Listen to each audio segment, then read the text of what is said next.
Bank of महाराष्ट्राचे manager गरीब वृद्ध शेतकऱ्यांची केली 10 लाखाची फसवणूक. एफ.डी करतो सांगून केला कारनामा. ठीक आहे, ही घटना आहे नागपूर येथील हिंगणा पोलीस स्टेशन हद्दीत असलेल्या लखमापूर गावातील वृद्ध शेतकऱ्याची बँकेकडून 10 लाख रुपयाची फसवणूक करण्यात आली आहे. शिवाजी चिमणा भवाली वय 80 यांची समृद्धी महामार्गात शेती गेल्यामुळे शासनाकडून मोबदल्यात स्वरूपात त्यांना काही रक्कम मिळाली होती. ती रक्कम त्यांनी आमगाव देवळी येथील बँक ऑफ महाराष्ट्र येथील शाखेत ठेवली होती. तेव्हा खात्यात असलेली रक्कम पाहून त्यावेळी कार्यरत असलेले महिला बँक व्यवस्थापक श्रुती बोरकर यांनी शेतकरी शिवाजी भलावी यांना बँकेत बोलून बँकेत फिक्स्ड डिपॉझिट करण्यास सांगितले. त्यांच्या म्हणण्यानुसार शेतकरी तयार होऊन त्यांनी सह्या दिल्या.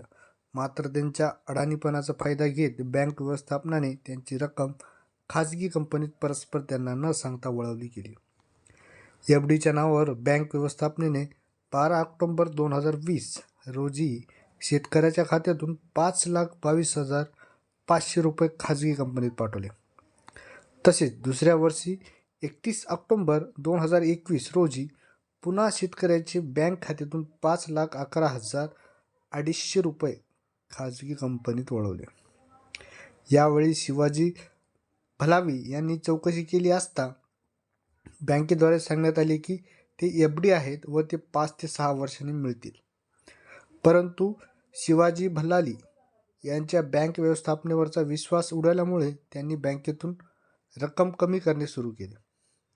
मात्र आता 5 वर्षानंतर वृद्ध शेतकरी रक्कम काढायला गेले असता भरलेली रक्कम ही त्यांना परिपूर्ण परत मिळत नसल्याने त्यांनी पोलीस तक्रार दाखल केली. त्याचबरोबर त्यांना वकिलामार्फत रिझर्व्ह बँक ऑफ महाराष्ट्राचे क्षेत्रीय कार्यालय व बँक ऑफ महाराष्ट्राचे आमगाव शाखा यांना लेखी तक्रार सादर केली. आमच्या अडाणीपणाचा अशिक्षितपणाचा फायदा घेत आमची बँक व्यवस्थापनेने फसवणूक केली म्हणून आम्ही त्यांच्या विरुद्ध तक्रार दाखल केली आहे. माझे भरलेले पूर्ण पैसे व्याजासहित परत देण्यात यावे व त्या बँक व्यवस्थापनेवर कारवाई करण्यात यावी, जेणेकरून माझ्यासारख्या अशिक्षित लोकांना बँकेमध्ये फसवणूक केली जाणार नाही. शेतकरी शिवाजी भल्लावी. अशा प्रकरणामध्ये ग्राहकांना न्याय मिळू शकते, त्यासाठी नागरिकांनी ग्राहक पंचायत, ग्राहक न्यायालय किंवा न्यायालयात जाऊन दाद मागितल्यास अशा प्रकरणात फसवणूक ग्राहकांना न्याय मिळू शकतो. वकील नागपूर यांनी सांगितलं आहे.